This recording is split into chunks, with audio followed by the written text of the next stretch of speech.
Hi family, it's Tasha, Mama Bear Prepping. You already know what time it is. Get your drink, pull up. Welcome to the channel. Welcome back to the channel. Today we are going to get into a question that I get I've gotten a few times, right? I do all these videos about food preservation, what to do to get food on your shelves, right? Especially now with the whole shipping container crisis, you know, empty shelves, the fear of empty shelves, the fear of panic buying, all this stuff. And so the question is, what do you do when the panic buying has happened and the shelves are empty? Okay. So basically I wrote down 6 things that you can do after panic buying has happened, right? You walk in, the shelves are empty. It has happened. What comes next?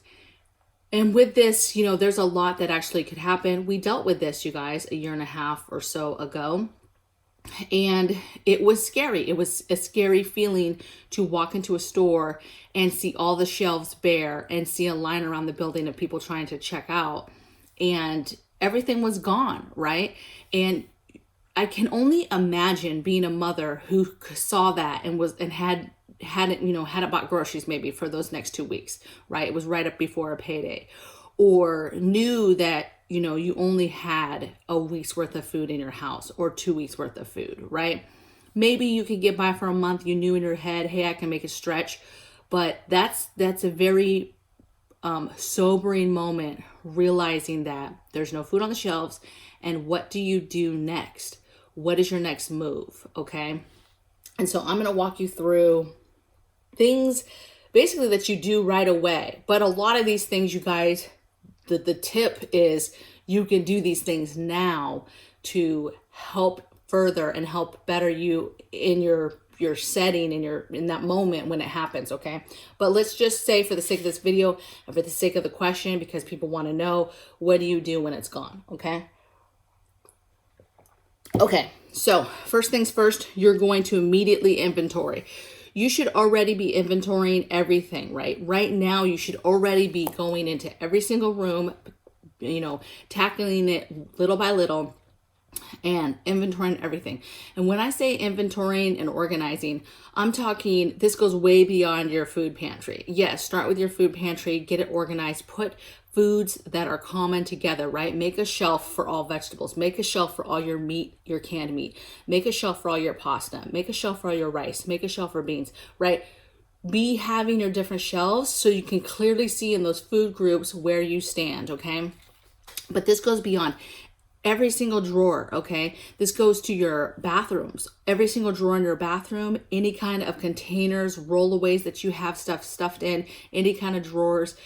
Get that stuff inventoried so that you can see where you're at. And if the food is gone, the shelves are gone, this is what you're doing at that point. You're inventorying immediately where you're at. Now, maybe you inventory now and you are organized now, but when that food disappears, you need to immediately do another inventory to see where you stand in that moment in time in regards to food and other stuff, not just food, but water, you know, your hygiene items, you know, how are you doing on your toilet paper, your deodorant, your toothpaste, things like that. Okay. And then once you've done that too, another tip now is take it further. Go to your office, organize your office, see where you're at with your office stuff. Maybe you're low, you have a printer, let's say, at home, and you have one thing of paper. Okay. You need to get stocked up on your paper, maybe get stocked up on your ink, maybe take it a step further and get a backup printer.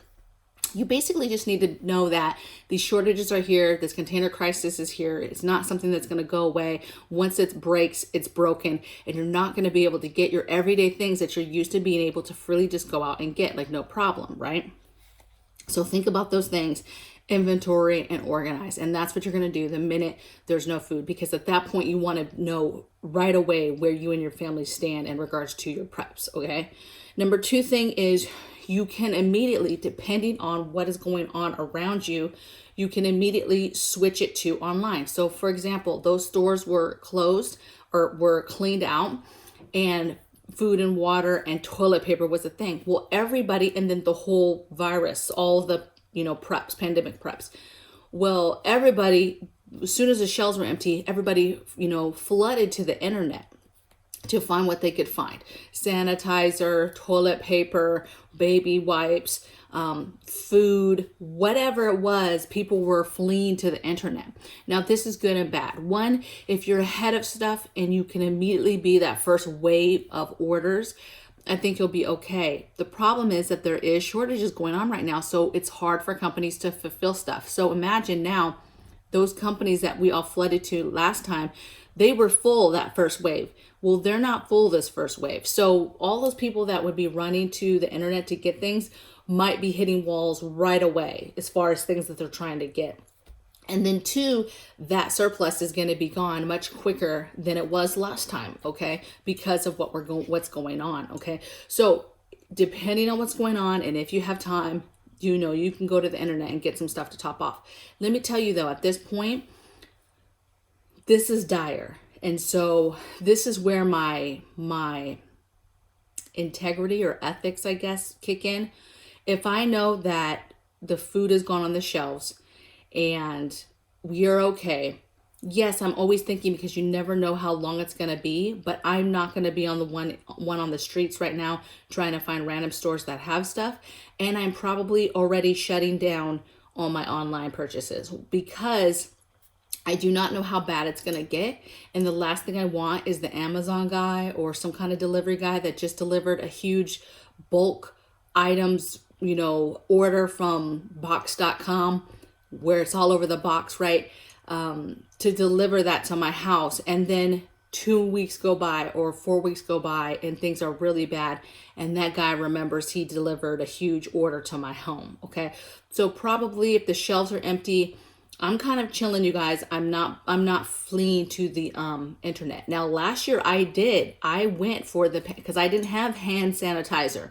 I wasn't stocked up on masks and gloves and all this stuff. I did not have that stuff. I wasn't one of the people looking for toilet paper and stuff like that, but I was looking for Lysol and cleaners and sanitizer, okay? And so that won't be the same this year, obviously. I've gotten my pandemic preps totally stocked, okay? So I just say, if you don't have to be one that's out getting this stuff, don't. Leave it for others to get. Leave it for the people that are panicking and don't have it, okay? And then maybe, by you making that decision, somebody else will get something. Now, I know some people will feel kind of funny about that, like, no, it's dog eat dog, and if I can get it, I'm going to get it. And look, that's on you, all right? So do what you got to do. But at this point, I don't want to bring attention to our home and anything that's being delivered to our home if I know that we're okay. So that's almost a strategy for us in regards to, because at this point, I'm already thinking fortification. I'm already thinking security. All right. So 3, the next thing is collect intel. So at this point, you should be listening. You should be watching the news. You should be watching local news and seeing how locally this is affecting you. What are they saying in regards to food? Are they saying it's going to come in, it's going to trickle? Are they going to be trying to do some kind of limits, ration cards? What are they going to be trying to do? Okay. How long is it lasting? Last year stuff started trickling in right away, right? We got replacements for basic food stuff fairly soon, right? Within a week, stuff was trickling in, right? Fresh fruits and vegetables starting to come in, meat was starting to come in. But what was hardcore is, water was not trickling in that fast. Obviously toilet paper was not trickling in that fast. Paper products, there were certain things, Lysol, bleach wipes, certain things were trickling in much slower. And when they would trickle in, they would get cleaned out right away. So panic buying was still a thing, you guys. It's not just a one-day thing. Once it's done, it's done. It's going to continue for certain items that people find valuable, especially with our crisis and things coming in even slower now. It's going to be a problem, okay? It's going to be a huge issue, okay? So you're going to want to be collecting intel of what's going on in your area. Is food coming back? Is it not coming back? What's going on crime-wise? Are people going crazy yet? Is there chaos being reported? Is the rioting happening yet? Is everything still calm and cool? Also, what's happening overseas? What's happening in other countries, okay? For as long as you can, be paying attention to everything that's going on around you. Intel, be talking to your neighbors, but don't be talking about just everything and sharing everything, but be talking to them calmly, empathizing with the situation and what's going on. And you never know what type of information and intel you can get from them on what they've heard or what's going on. Okay. You never know, your neighbor might be somebody that works at Walmart and has the inside scoop of ordering and orders and stuff. You just never know who people are if you don't talk to them. All right. Number 4 I put is employ less complicated meals. So I don't want you to panic and just start saying, hey, we need to ration food. Now, if you know for a fact you only have a week's worth of food in your house, it's time to ration, baby. It's time to not just cut back with your complication of your meals, but to actually cut back on your amounts of meals, okay? Extremely, because you do not know how long that's going to last, okay? And you should be out there trying to get what you can get. Now, if it starts getting dangerous, you shouldn't. But if it's still kind of calm and easy outside, then yes, be hitting the streets, figuring out if you can get food at any place, checking your stores, and getting what you can get, okay? All right, so employing less complicated meals, though, means basically for the rest of us, you're scaling back and you're not making these fancy meals that have like 40 ingredients, all these spices, all these different variation layering of flavors and stuff, right? We're not doing all that fancy stuff, okay? We're thinking quick, easy, one-pot meals at this point, almost like grid down, but just think much simple. That saying, keep it simple, stupid. It's not that we're all stupid, but we need to scale it back and just take it back to a much simple time, a simple meal, so that we're utilizing less of our food and our food products, okay? So by doing that, you'll make your stuff last longer. Number 5 I have is do not talk about what you have. So again, I just told you talk to your neighbors and be, communicating, but at no time are you talking about, oh, we're fine, we have rice and beans coming out our ears and we're good. No, you're empathizing with your neighbors. You're showing your struggles with your neighbors. I'm not saying you have to full out lie and say, I don't have food to your neighbors, right? But be strategic and smart about what you are sharing and how you're saying it to them. Now, this is going to take a little bit of smarts, right? This is going to take a little bit of drama, right? Dramaticness of how you're portraying stuff, okay? But saying things like, man, I really wish we would have got more food.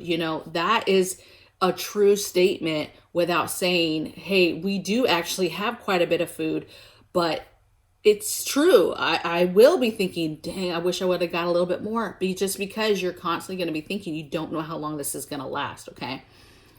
You can share little things, like, okay, we'll be okay to your neighbor. I just bought, a 10 pound bag of rice, and almost sharing that, hey, you're willing to, it's going to be okay. You got this 10 pound bag of rice, but in reality, that isn't going to last that long. Okay. And it's not showing, your neighbors like, okay, 10 pounds of rice, that's not that much. Right. And therefore they're not just assuming like, oh, they said they have food. No, she said she had a 10 pound bag of rice. Like that was something, when in reality, it's not. Okay. Just be careful about what you are saying, and kind of already gameplay with your kids too. Don't have your kids running their mouths and saying something accidentally like, we're fine, we're preppers. You know what I'm saying? Like, that's the last thing you need your kids coming outside saying like, oh, we're prepped, we got shelves and shelves of food. Like, what? Don't do that. Okay. You have to get your family ready and prepared. We have discussions all the time about, man, you kids are going to get us killed.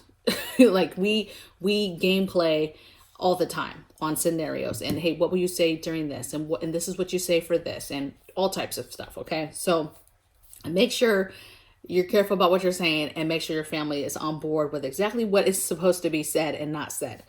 Now, number 6, maintenance checks on all fortification and be ready to lock it down at any moment's notice. Okay, so at this point, the food is empty. I told you earlier, I'm already shifting towards security. In my head, I'm already thinking and expecting it to go bad. And when it goes bad, to just be ready. So at this point, I'm already thinking fortification. I'm walking my property, or I'm walking even my apartment building. I'm checking where the lights are. Is there any dark places people could hide? What are the entry points to my home? Are they, fortified, right? I have big dowel rods in all the windows. What do we have to do in order to board up the windows if we got to that point? You know, is there anything outside that we would have to bring in? Making sure all the doors and gates and garages and sheds and anything that's outside my home is locked. Any kind of cars, extra cars, broken down cars, the RV, anything extra is all kind of locked down. Okay, and we're kind of engaging in a protocol of alertness, right? In regards to, we are ready to lock it down right away. Defensive tools are being staged. Some stuff's already staged, but we're basically getting everything ready that we will shut it down and dig in at a moment's notice. And basically this is to prepare for if all of a sudden stuff goes left and crime starts to ramp up outside, rioting, protesting, that type of stuff starts to ramp it up outside. We want to already be ahead of that so that it doesn't take that much to truly lock it down. Okay. We've staged different things so that it's easy to do in a quick manner. Okay. All right, you guys. So those were my 6 things to do once the shelves are empty, once the panic buying has ensued. You know, what do you do? I'm sure there's other ideas, other things that you might have been working on yourself, or either did last year or plan to do this year as soon as the shelves are empty. I'm super curious. I would love to hear in the comments below anything extra that you guys want to add to the conversation in regards to getting ready, and what you would personally be doing or concentrating on if, you know, when we get to the point, if the shelves are empty and panic buying happens again. Okay. So, and then I will see you guys on the next video. All right. Take care. Bye.